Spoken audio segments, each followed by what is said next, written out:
Hey everyone, today in this video, I'm going to be taking a look at the MSI. This is their MEG Z890 ACE Intel motherboard. Special thanks to MSI for sending us this product, but I want you to know that any opinion expressed in this video is strictly my own. That being said, if you're interested in this motherboard or you want to find out more about it, the link to it will be in the video description. Take a look at the retail box and packaging. On the back side, they walk you through all its key tech specs and features. Couple product feature and highlights up at the top. Nice product image. I love the I/O overview so we can see clearly all of the ports and I/O that we have here, and then they walk you through some of the key specs as well. This motherboard is jam-packed with the latest and greatest available using Intel's newest chipset. Now let's go ahead, let's open it up and see what's inside. Look at this. I mean, this packaging is so nice here. Top of the line, super high quality. Let's get that board out. We'll come back to that. We'll see what else we have in here. Lots of goodies. All right, so inside we have tons of cable and connector options. So many parts and pieces. You can see everything here. Tons of product literature with stickers and labels. Pretty sweet badges there.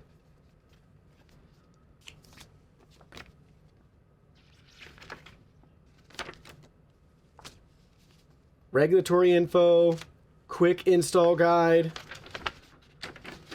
which is nice, so easy reference for you. AMD and Intel. All the key highlights with links to videos to watch if you need further instruction. So really nice and detailed. Love that they got the breakout here for the front panel. All right, we have our Wi-Fi 7 antenna here, it looks like, with our stand. Well, that's pretty sweet. Standoff screws for your M.2 drives.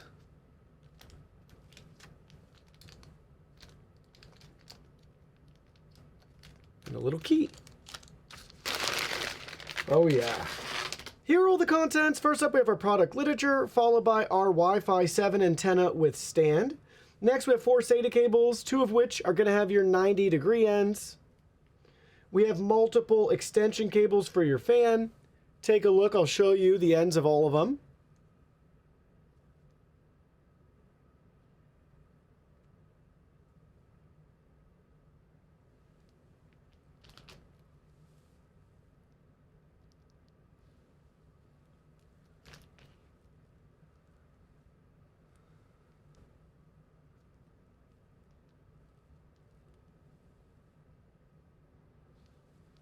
Next, we have our easy clip here and our removal tool. We have your M.2 standoff screw there.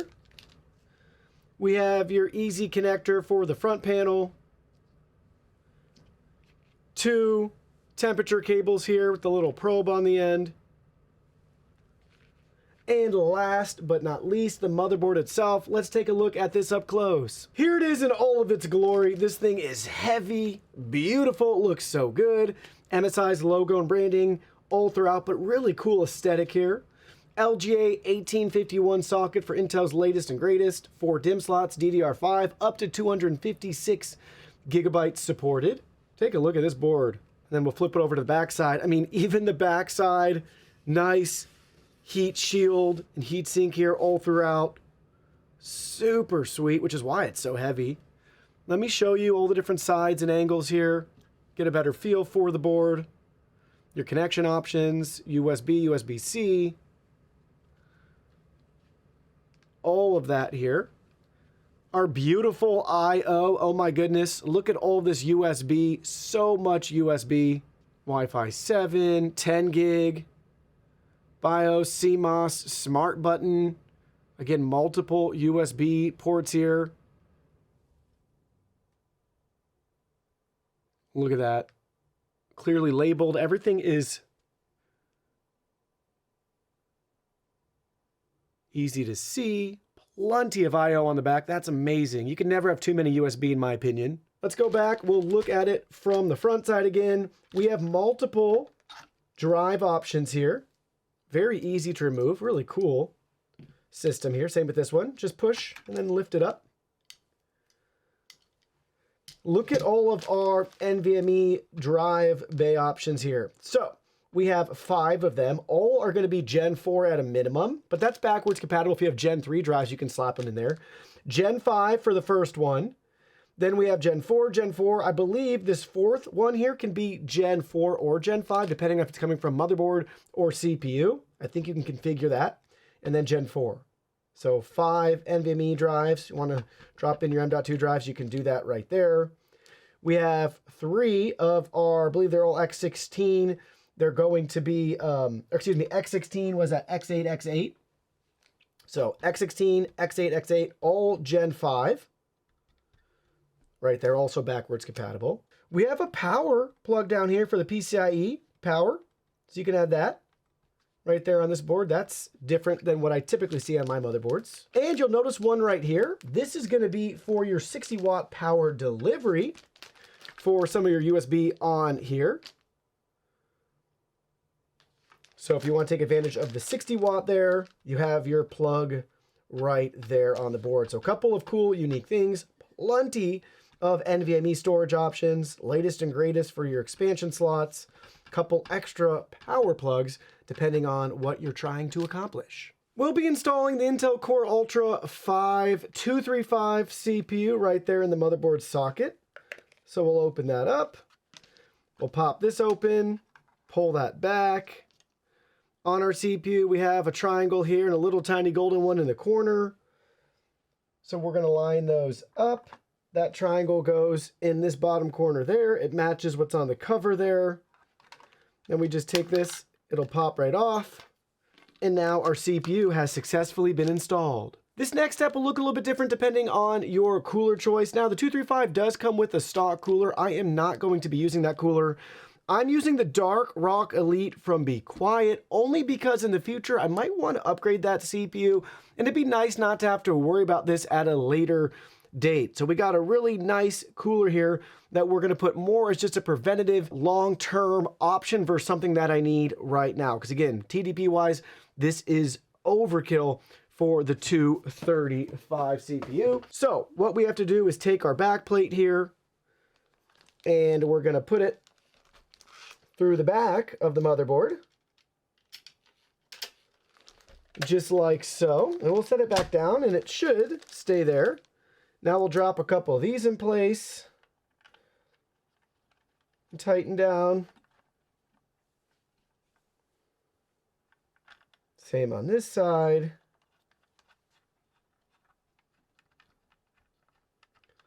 Then we have a couple of brackets that'll go across.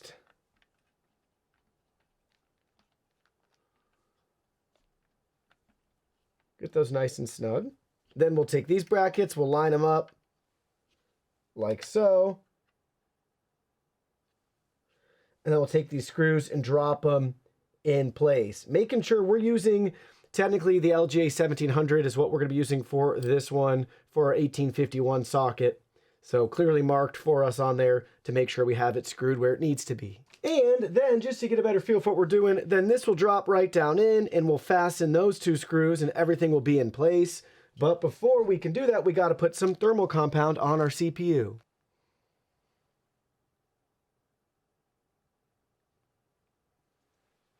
Now we'll line this up.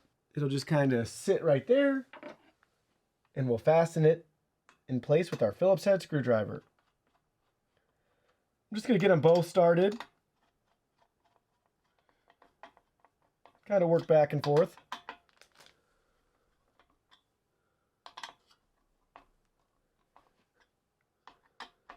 Take a look at that. Pretty amazing right there. Unbelievable. Super beefy. And then we can take this part that'll drop down back in here. Just kind of snaps right in. We have this cover. And this fan right here, we can actually, I think that cover can stay on. We can actually remove this fan altogether and still get access for our RAM, which is what we're going to install now.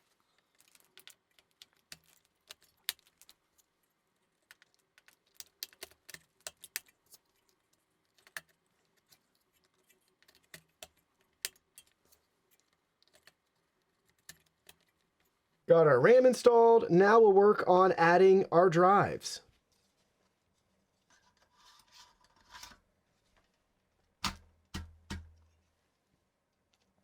Our first slot here is a Gen 5 drive. So we want to get those fastest speeds possible here. So work that into place. That's so nice. What a really cool, clever design. Just snaps right in. Take this, remove.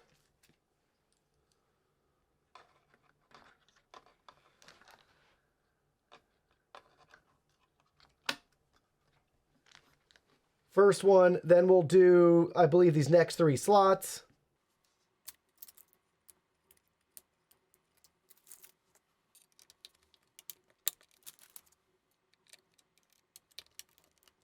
And then I believe we're going to want to add that guy right in there.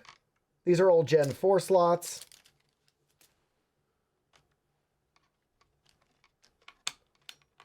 That is so cool.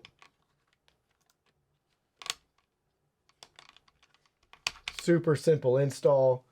Then we can take this. We got to remove some of our film here, and then that will just go right back on.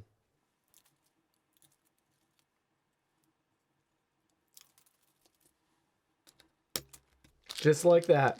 Take a look, our motherboard's nice and prepped. Now we're going to drop the motherboard in place, lining it up right here. There we go. Now we got to fasten these screws in place. Here's a close-up of the motherboard install. Again, we haven't done any cable management yet. I wanted to show you the headers as they currently stand. Fan, CPU cooler, CPU power, some RGB for the CPU cooler, motherboard, power right there, 60-watt power delivery. Under the GPU, we have USB 3.0 and USB Type-C, GPU power there. Down at the bottom, we have our front panel using their quick connect cable, which is really nice. Then we have our PCIe power here, which I believe would just be optional, and we don't even need it for this GPU, so I'll be curious to see what that even does, if anything. And then we have our HD audio right there. So take a look at that. All right, so we just booted up our system for the first time. I entered into BIOS by pressing the delete key.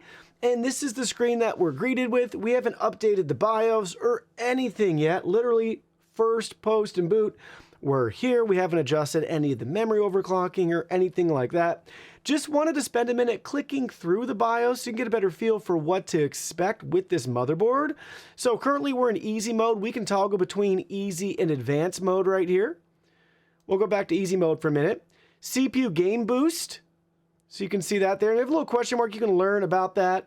So non-K CPU not supported. So we don't have that option. But if you have the correct Intel CPU, right, get one that has a K, you're all good if you want to turn on game boost. NPU boost right here. So also disabled. And I can't click on that guy. Not sure why that's the case. Then we have our memory right here. So now, what's a little confusing is that XMP profile 1 is correct for 2 out of my 4 sticks of RAM, but the other 2 are actually 6,000 megatransfers per second. So if we do want to do a little overclocking here, we're just going to go up to 6,000 instead of 6,400, so we can get the same speeds on all without having any memory issues. But I'm not sure if I want to do that. This is going to be a server. I just want everything nice and stable all the time. That's not a motherboard issue. That would be a RAM issue. We have our board info right here with temp. There's our BIOS build date, so September of 2024. Easy config settings right here. Intel default. You have a couple drop-down options there. Memory try it, so we can do some different memory options here if we wanted to try them. So there's our 6,000 we could do. VGA detection, auto or ignore, MSI driver installer, default homepage. You have a couple options there. Easy on off, this is nice, so toggle between those as you see fit. Then we have some of our device info right here for our system, which is pretty cool. So all that readily available and easily digestible, which is key. Then up at the top, we have multiple icons, M-Flash, favorites, BIOS log, performance preset. So a couple options there if you want to toggle between those. Again, this is going to be a server build. We're just going to keep it as it is. Smart button, you can customize this. So that's the reset button on the front panel and on the motherboard, which is cool. What do you want them to be? Then we have hardware monitoring. So we can see our hardware monitoring in real time here and adjust our levels. See our temps and voltage. Easily digestible. Help, English for our language, search, snapshot, exit. Down at the bottom, boot priority right here. Oh, cool. Literally drag and drop. That's so sweet. Amazing. Never been easier. Then we have the advanced section here. So I'll just toggle through these so we can see everything. So system status, PCIe subsettings. I mean, there's so much you could configure here.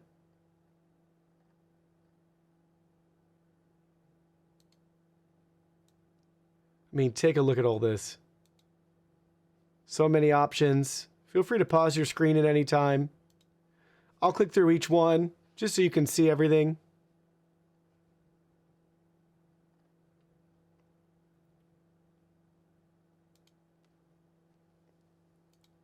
I think we're on this one next. Graphics config.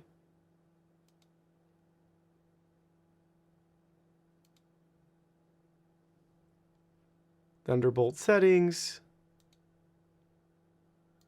USB config. Power management. Wake up event setup. BIOS config. Secure Erase Plus. No, we don't want to do that. MSI driver utility installer. NVMe SSD self-test. That's cool. So we can self-test one of those right here. Well, let's do that for fun because this will be our Gen 5 drive. All right, the self-test is complete. It took at least 15 minutes, so keep that in mind. I thought it'd be faster because it was a Gen 5 drive, and I thought maybe with the self-test, they'd maybe give us some drive speeds too. Anyways, that wasn't the case. Literally just letting us know if there are any issues with the drive, and in this case, it came back just fine. So that's cool that that's built right in. Moving on to the overclocking section. We'll go through each one here so you can get a better feel for all the options that we have, the P-core and E-core settings.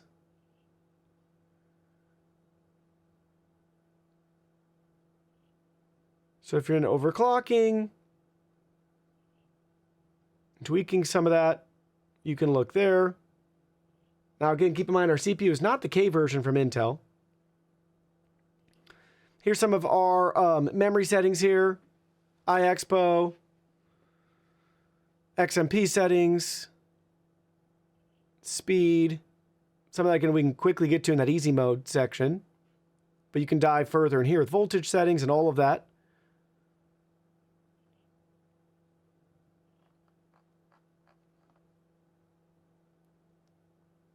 Moving on to the security section, secure boot settings, all of that can be found there. Then we have our boot settings, fix boot order priorities. Again, that's drag and drop right here at the bottom, which is sweet.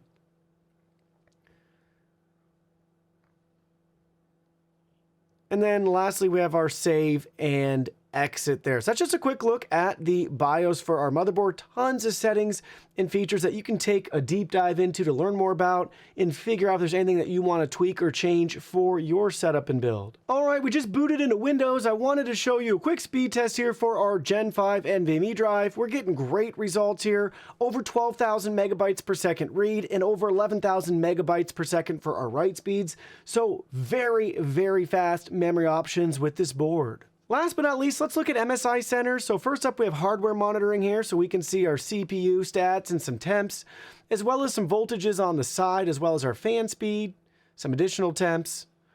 But look at all that right there with MSI Center. So that's nice that we have that option and it communicates with our board just fine. Under the support tab, this is where you can do updates. If you want to update your BIOS or drivers or anything else with your system, it can be achieved right here. Just scan and choose the updates that you want. And then you can select the 4 square icon right here for feature sets. That takes us to our installed programs like Mystic Light if we wanted to adjust the RGB on our boards. So in this case, we can choose different options or select all, and we have different effects and colors and everything that we can change right here within Mystic Light within MSI Center. So where does that leave us? Well, this board's going to be overkill for my server, but at the same time, it gives me plenty of future proofing. So in the future, if I want to add in multiple Gen 5 NVMe drives to take advantage of that faster speed, I can do it. There's so many options. Again, we have that extra power for our expansion slots too if we wanted to put like a massive 5090 or something in here,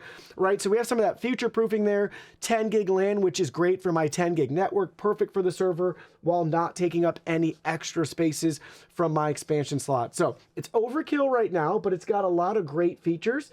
Intel's latest socket as well too. So again, as we get more and more of those generations released, then we can upgrade our CPU at a later date as the demand and our needs for our business grow too. So anyways, so far so good, but time will tell to see how it lasts. But I've been using MSI boards now for over 5 years in my main filming, editing, and streaming PCs. I've had zero issues, failures, or anything like that. So I expect that same great experience with this board. But again, we won't know till years and years out if we've had any issues. But time will tell, but so far so good.